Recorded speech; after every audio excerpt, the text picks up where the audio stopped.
Everyone gets caught up in gear and cameras and all the cool new things, but what really can make or break your movie is the location.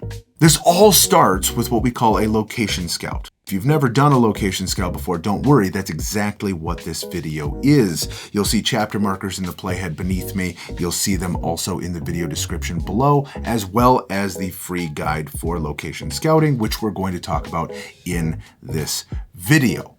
To start, does this location match the story? And this is when we're talking about the mood of it, the setting of it, the time period, right? How we have it written on the page in our script.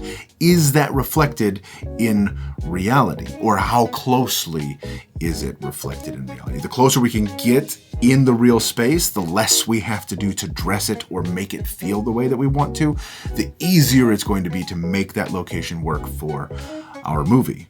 The second thing to consider is it practical for filming? We need to consider the lighting, we need to consider the environment, we need to consider the sound. When are we supposed to be there in our story, right? If it's supposed to take place at night and the location has a giant bank of windows, that's really important to know because we need to know when we can and can't be there, which leads to number 3, can we legally film here? There's a lot of folks that approach filmmaking a lot of different ways. Don't get in trouble. We're making movies. Whether it's private property, public property, city property, whatever, know who owns the property and whether or not you are allowed to be filming there.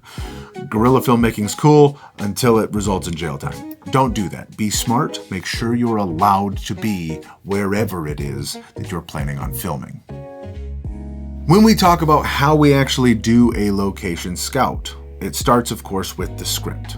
We need to identify all of the locations in our story, write out all of those locations as they are described in our script so we know what we're looking for, the number of locations we're looking for, how they're described and what they're supposed to look and feel like based on the story as it's written on the page. This is also something you can work with the director and the cinematographer on that project, assuming you are not both of those things yourself, because they will also have input on how they want it to look and feel. Then you use your online resources to see if you can find ones like that. That's things like Vrbo, Airbnb. Again, you have to ask those owners if it's something that they're doing. Peerspace is another one that you can find locations for and rent from there.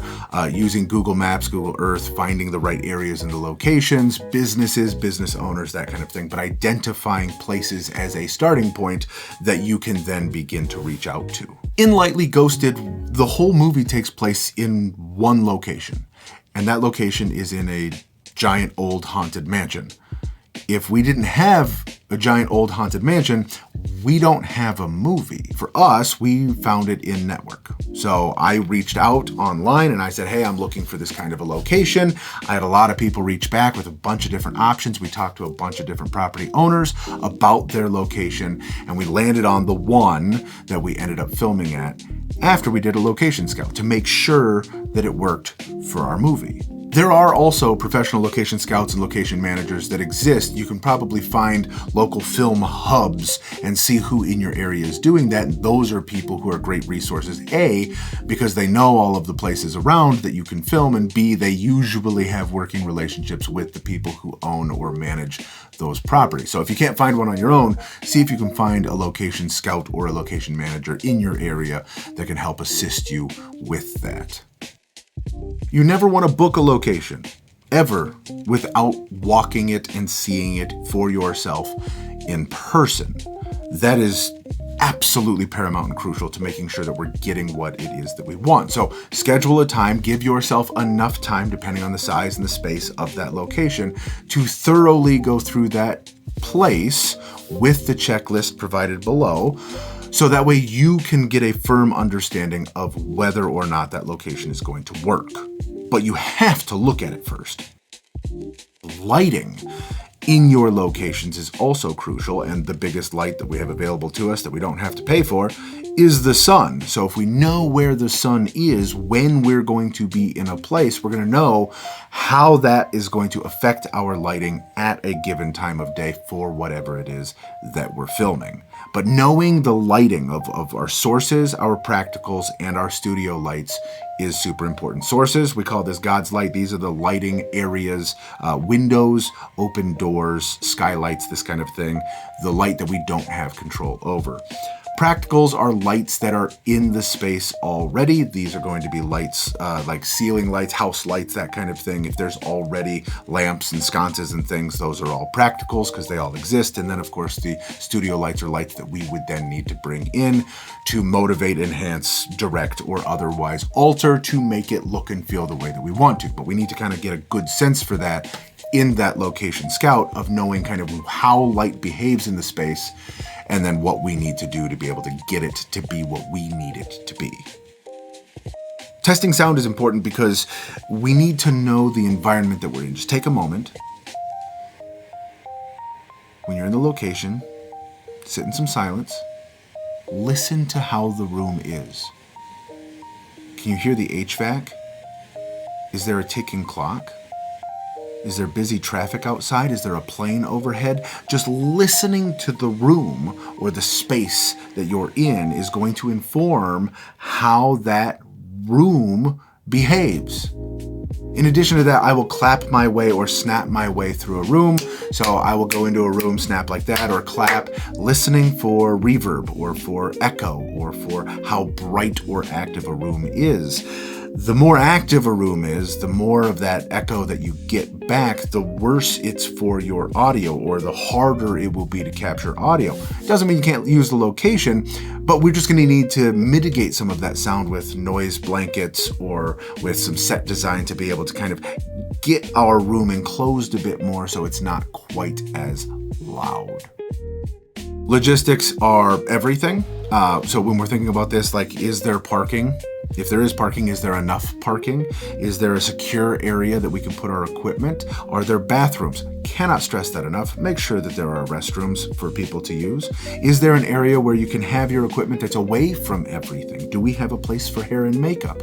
You don't have to have yeses to all of it, but we do need to understand the limitations of a location, because logistically, how we get people in and out, and when we're in those spaces, how we move in and through those spaces are things we need to know before we get on set on the day. Otherwise, you're in for a really, really tough shoot. Take pictures. Lots of pictures. Videos too, if you can, but get a good sense for the space. Go into the back corner of a room and shoot a wide shot on your phone of the entirety of the room, and do that from every corner. If there are key angles that you're planning on capturing for whatever the location is, make sure that we're getting reference images of those key angles. If there are things like limitations that the property owner is going to give you of like, hey, you can use this, but you can't move that, right? We need a picture of that. We need to document everything that we're looking for in that space. So that way, for the folks who aren't on the location scout, they get a good sense for what you can and can't do, what the space currently looks like, how the room should be reset once you change things over for your art direction, right? How do we put the room back in the way that it was before we showed up there? All of those things, and even just if you're anything like me with a terrible memory, so I can look back on that and see everything and have a good sense of space for the folks who weren't able to be there. Two huge mistakes that you want to avoid when we talk about locking in locations. The first one is making sure that you have written permission and permits should you need them for whatever location that you're in. If you're working at a private residence or a private property, make sure that you have written permission from the property owner for when you're supposed to be there. This is important for a whole load of reasons, but if people start asking questions, if the authorities get called, whatever it is, you need to have on hand, no, I am allowed to be here, I am supposed to be here, and I have permission to be here, and here's the documentation for that. The other mistake that a lot of people make is they don't have a backup plan. Things happen. Locations fall through. You can have something booked and it's locked and it's ready to go, and then you get close to the time of the shoot and something happens. If you don't have a backup plan or a backup location, if something were to happen and you've got your talent booked and you have your crew booked and you have all of your gear and you've got everything ready to go, now you're really in trouble. and not going to be able to make the movie that you want to make. Having a backup location is so important because if something were to happen, the show must go on. I have taken up enough of your time. Again, this is another episode in Script to Screen, how to make a short film. Should you want to see more of that, there is a playlist with more videos of what we're doing, how we made Lightly Ghosted, and educational stuff for you to help you make better movies. Make sure that you're subscribed if you have not already. Hit that little bell icon so you know when the next videos are coming up, as well as registering for our live stream Q&A events. And as always, I'll see you in the next episode.